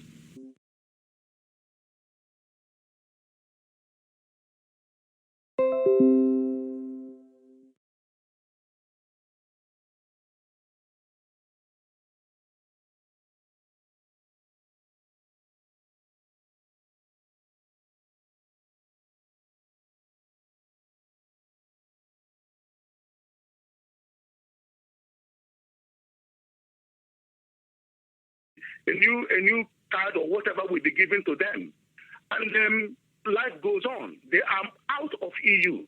Why can't Biafran leaders, so to say, do likewise? I sent that into Mazi Alozie. I sent it to Mazi. I received it from our deputy national, and I sent it all through, which I saw it already, and I sent it all through. They let their people out of EU. And we can lead our people out of Nigeria, exit from Nigeria. If Britain can exit from EU and it's not a crime, they were telling them the Speaker of the House in EU was telling them to put their flags down. They refused. They put their flags up and they were waving them goodbye, telling them that they are now in control of their country, their military, their sea, their fish industry, and all whatnot, their laws.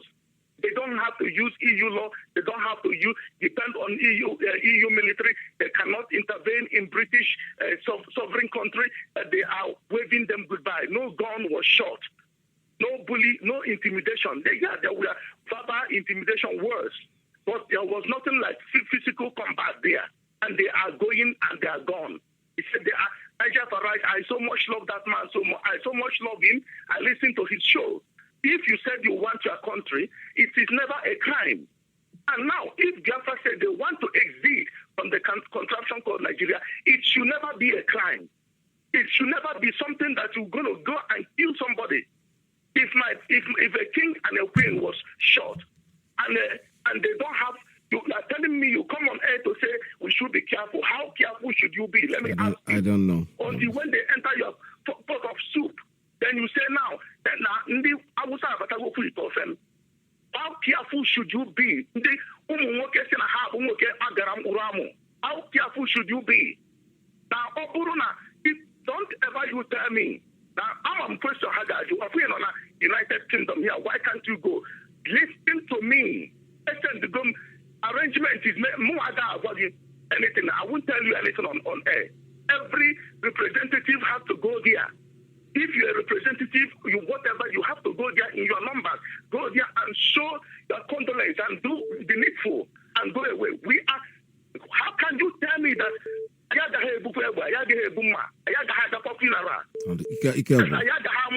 soon I think a problem. If you pregnant your wife, something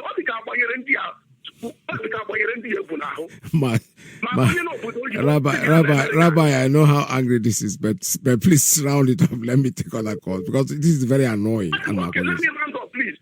I saw what this man was saying, calling him minority leader. I wanted to ask if I would be given opportunity, I would have asked that man, what kind of minority? They're calling him minority. They are the Northerners are the minority. If you can do it by quota system and by population, they are the minority. And because they shielded Biafran state by state and they began to call these people minority. What kind of animals are we dealing with? That they can exit, take our people and exit from danger. Biafra just did it. And Biafran people, politicians cannot do it. Then if they can't do it, ordinary people like us, Martin now become our leader, supreme leader will lead us out of that contraption. Nigeria was not a country before. In the map of Africa, Nigeria was not there in 1940. It was not there 1950. It was Biafra. So what happened to Biafra map? What happened to Biafra territory? Under fire, all of you, the person in Asurok is Jubril. Sudan is from Sudan. The people running the show are not Nigerians. Osibanjo is on hostage. They took his passport. And two people are mad. Daniel Adesina is on hostage.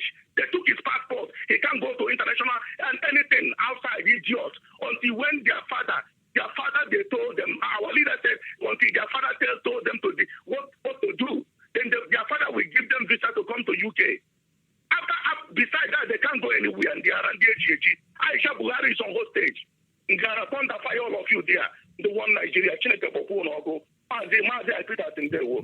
Thank you so much. This is really Biafra. It's so annoying, isn't it? Anyway, the guy called, he just had his opinion, but he wasn't making any sense. At a point, he started by making sense. Then all of a sudden, he went into the funeral. Because now police and army say, I've been at a funeral, your family, you will not go. These people are ridiculous. It's not everything. It's not, like I said, I don't know. I don't know what else. Now you're asking me a question of Fulani's registering their names in so you don't know your brothers anymore because somebody registered. If somebody from China comes in and registers in your family, I'm saying, you need somebody to tell you who is your own one name or whatever. Registration is nothing. When the time comes, they will go.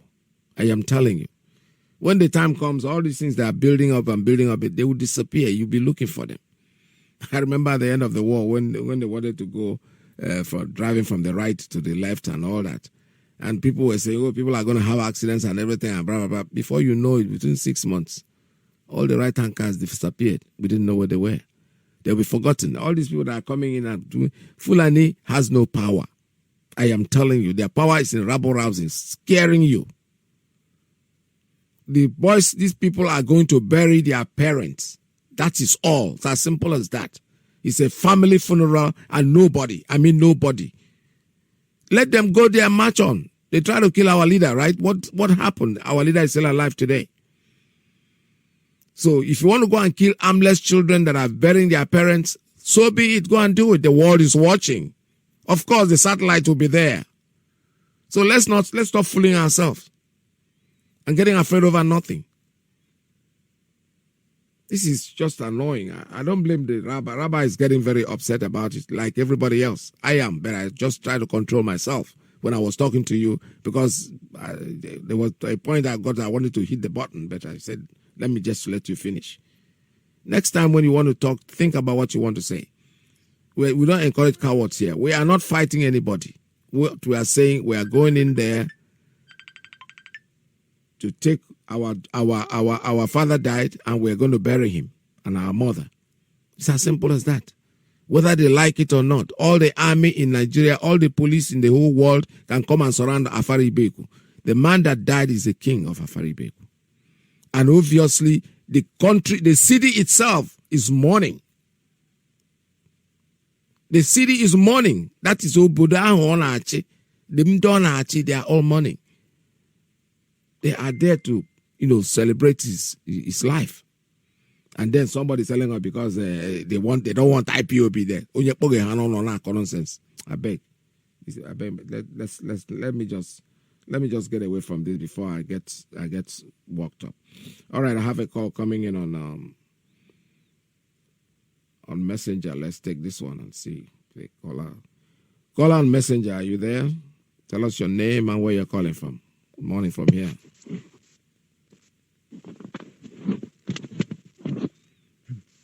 Caller, good morning. Are you there? I'm going to have to drop this call and take another call if you're not coming in. I can hear your noise at the background, means the line is open. Can you hear me? But you're not talking, but you got to make it because the time we're running out of time.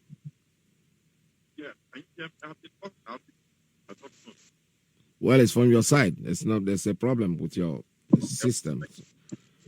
You have to call us back. Let me take another call. There are people on the line. Caller on WhatsApp, good morning. Tell us your name and where you're calling from. Yeah, my experience. Good afternoon. Welcome. My name is Chukwuemeka. My name is Chukwuemeka. I hail from Iyke. Iyke is in Owerri province. My experience, as we are saying, and as far as I just called now, sometimes when we're in a very happy mood, trying to do one or two things, a call will just come from nowhere to try to get our attention. Because the topic of today was there was a country called Nigeria. Before this man now called in now and tried to put us in a different direction.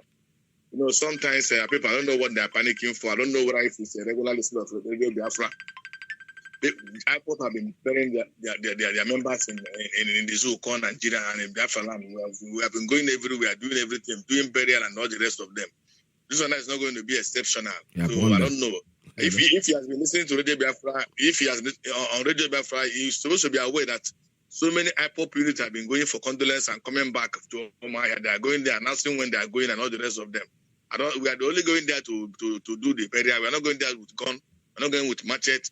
We are not going there to go and kill anybody or do anything. Forget about the terrorists who call us. They are wasting their time. The whole world we're not terrorists. It's just in their time. So let's not go into the topic too much, because on this issue, it's a hardcore Biafran listener of Radio Biafra. He wouldn't have made a statement. Maybe he comes once in a while and all the rest of them. Because maybe I've not even had the name before. I don't know. But let that be bygone. What Abaribe said yesterday in the House of the Senate, that like Rabbi said that they are calling him minority. Yes, they call him minority based on the party line, not based on ethnicity. Because he is a minority leader of the PDP. Because in the House of the Senate, the PDP is a minority leader. So they're not calling him minority leader based on where he comes from.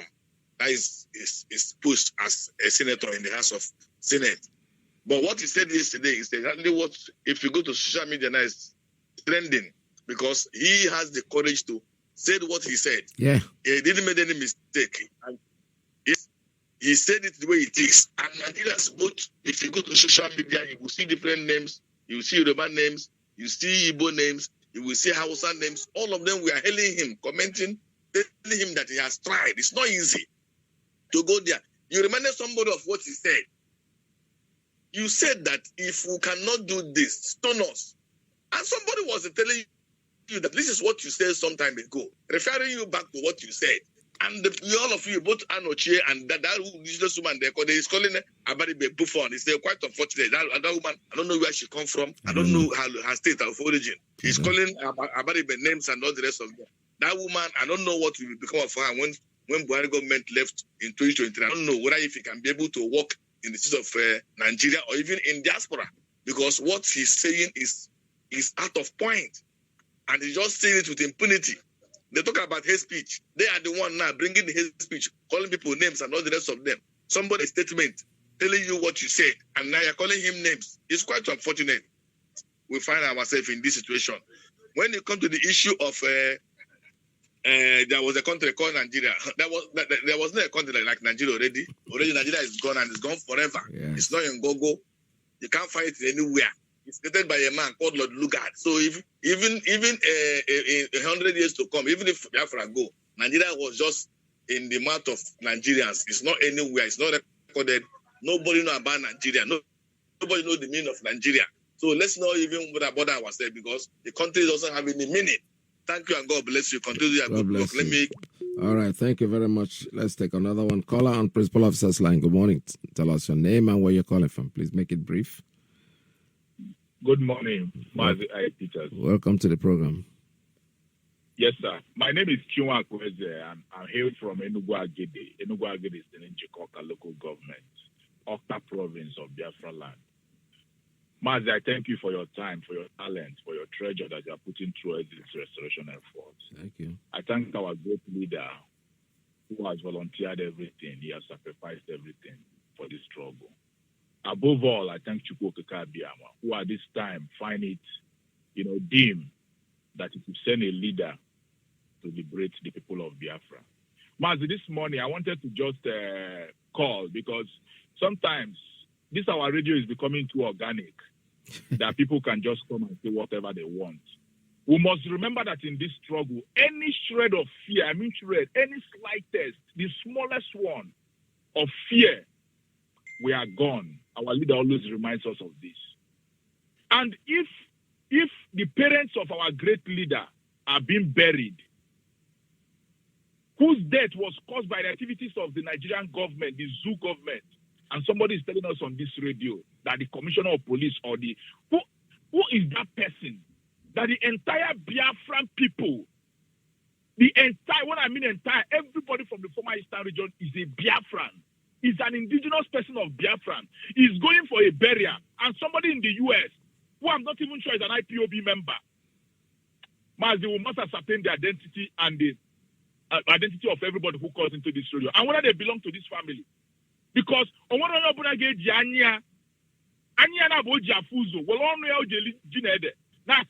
my commissioner of police or governor as in the IPOB burial. What does that mean? What does that mean? Sometimes we just keep calm on this radio because we just want to listen to people. But people are just misusing this free speech here. Let me stop it at that. Yes. Mazi, this morning as well, you said there was a time is coming where they will say there was a country called Nigeria. Mazi, in my own heart, I don't think anything like Nigeria exists anymore. I have the flag of Biafra in my car, and I don't, even in my dream, I do not say I am a Nigerian anymore. It's offensive. It is. If I talk and by my accent here, people identify me to say, are you from Nigeria? Outrightly, nay, I'm not from Nigeria. It's offensive. And sometimes I tell them, man, it's offensive to call me a Nigerian. I'm a Biafra. If you want explanation, I can explain to you. Yes. So the issue of one time, it would be said that there is no country like Nigeria. We are not Nigeria. We are just carrying Nigeria passport for necessity. Our land is under occupation and we are hostage in Nigeria. We are not Nigeria. Then for the military chief, according to what they said in the Senate, if they like, let them bring Oyibo people to be the service chief. Nigeria is gone. It's gone. Nigeria is irredeemable. Oh, yes. What Nigeria is suffering from head theory. When the head is rotting, there's nothing the body can do. And when a house is built on a faulty foundation, that house can never stand. So the issue with Nigeria, the problem with Nigeria is an entity problem. It's a creation problem. Nigeria failed on arrival. Yes. And I warn, if nothing is done, you see the issue, as our leader said, you see the issue in the Middle East. Nigeria will be, that place will be a paradise compared to what will happen in Nigeria. If everybody is not allowed to go their separate ways, so that we can all have peace. I can continue to pray. I say, may Chukwu Okikaba bless you with more wisdom. Anytime you speak, they will not be only hearers, they will be also doers of the word. Yes. Thank you from here, Toronto, Canada. I sign off. Thank you. Thank you so much. Thank you, my brother. All right, this is Radio Biafra USA 2. We still have one more call to take before we go. And the call is coming from WhatsApp. Caller, good morning. Tell us your name and where you're calling from. Yeah, my beloved veteran, our own veteran. Good afternoon from here, West Poland. Mazime Ekekora keep you will see Biafra. You are suffered enough and you see Biafra, all of you and your household. You will see Biafra. Mazi, let me appreciate Hamadike. Mazi is wonderful. Make Ekekora keep him and keep those people that are helping him. May Ekekora bless all of them and our brothers in Biafra land, doing the needful. My tumble for you, my hands are off for you. Mazi, Mazi, before I forgot, I think the clip you played, I sent to you, I will make arrangements between weekend and see if I can bring the corner to speak live to our Biafrans. Yes. Yeah, I think I will do that, sir. Right. Mazi, about this thing we are talking about here, Rabbi is annoyed, everybody is annoyed. But Mazi, but on a village, Mazi, in the first place, self, I don't want to talk anything about Nigeria. I'm not a Nigerian, I'm not born a Nigerian. Mazi, I was born during the war, Nime 68, Mbaga, time for this idiot, no fool, so that is why I'm more fanatic, I'm more radical. Mazi, you see those idiots that he's calling, I will call him idiot. Because if you go to that American, maybe that guy doesn't belong to any unit. And he will come here. This is not the kind of thing we want to hear now. What I expected every hardcore Biafra and the radicals now. Could you way forward about this barrier? This is the question I want people to come and ask here. We don't have that time to wait. We have less than 2 weeks. And we have a lot of challenges now. We really have challenges. I said it here in the Mazelode program. People should call. Call us. We need help. There are things we need to put in order in a for quick break. For somebody to come here and tell us, Mazi, this is an errant noise, I don't want to dwell on that. Mazi, if you like that to Zoom, let them go employ anybody. Like Ritu Akeze said, let them come to Poland here, collect their military. It doesn't mean anything to us, Mazi. We own that land. And that man is a traditional ruler and the wife. They must begin I want to be putting burial like crack. Yes. That land is our land. Mazi, whatever they want that day. I want to give it there. Yes. If that war is going to there, let it start again. But let the world know, let all the Zoo know that 67 to now is not the same. We are more than 120 countries. I don't know if you have seen the list coming out from African countries, begging our brother from Botswana, Malawi, all of them to join. They think we are playing here. Mas, we are not playing. Mas, we are very annoyed. Like that, our colonel said, those our brothers in Biafra land, they are very, Mas, that place is boiling. It's only Nandikal that are respecting, waiting for command. Everywhere is boiling. We are not afraid of any idiot. So let us do the needful. Anybody that want to call and assist us now, we want to make sure that Sunrise BTV is working before the barrier. And secondly, there are 1 or 2 things to put in order. Call this line or you call any of the platform, call Iyke, they will link you up. Please, we are very, very serious now. We don't have time. We don't come here to discuss things that are not relevant. Let us discuss things that are burdened on us now. After this video, then everything can go up. We can come here and but now we need your cash. We need cash to put transmitter, to put radio everywhere, to make sure this video goes successfully. Whether you go for America, it's not important. Whatever you do, keep it in your mind. My brother Rabbi Charles, Biko one them, Abri in the car, you got my hand, I says, then Abri in the car, you only let an abali. Kana boom happy. Iwala or mini lezo chapter has only reference. There are a lot of saboteurs, but we take care of them. Mas, I have to drop here. Please, Mazi, tell our brothers, tell our sisters, hardcore, Let them call us and assist us now. We need this help now. Thank you, my brother. Thank you. All right. I can see that the phones are all ringing at the same time. I don't know which one. But when you look at the time, you see that my time is completely up. So what I'm going to promise you that tomorrow I'm going to be on air. And when I come in, I'm not going to talk for more than 10, 15 minutes. And I'll allow all of you to make your calls. So whatever you want to see, let me take it that tomorrow I'm going to continue with the same topic. Like I said, I'm not going to encroach into the next broadcast, which is Radio Biafra USA 1 that is coming in. He's going to come in and do his broadcast. But bear in mind, those of you who are calling, I can see about 3 of the phones are ringing at the same time, including the messenger. The last call I just came from the messenger. But tomorrow I'm going to open all that line. So we're going to have like 4 lines tomorrow to talk. Whatever you want to speak. And the man who called from the United States who was talking, I need you to call me back because there are things we need to put in order. So tomorrow the lines will be open. You'll have more chance to talk. And from me to you, I am going to go away right now. I am going to see the other phone is also ringing. I am not going to pick up any more calls. The lines are all closed. And unfortunately, that's the way it's supposed to be at this time. So from me to you, it's goodbye. I'm going to see you again tomorrow at the same time. This is Radio Biafra USA 2. My name is Mazi Iyke Peters. I hear from Newi province of Biafra land. This was a live broadcast from New York under the auspices of our mother station, Radio Biafra London. Our leader, Mazi Nnamdi Kanu, who is deputized by Uchemefo. From me to you, I'll say it's goodbye for today. I'll see you again tomorrow at the same time. I promise you, tomorrow I'll be able to take many calls because when I start, I'm going to talk for very, very few minutes and I'll open the line. It's goodbye from here. Stay tuned, don't go away because Mazi Alozie is gearing up.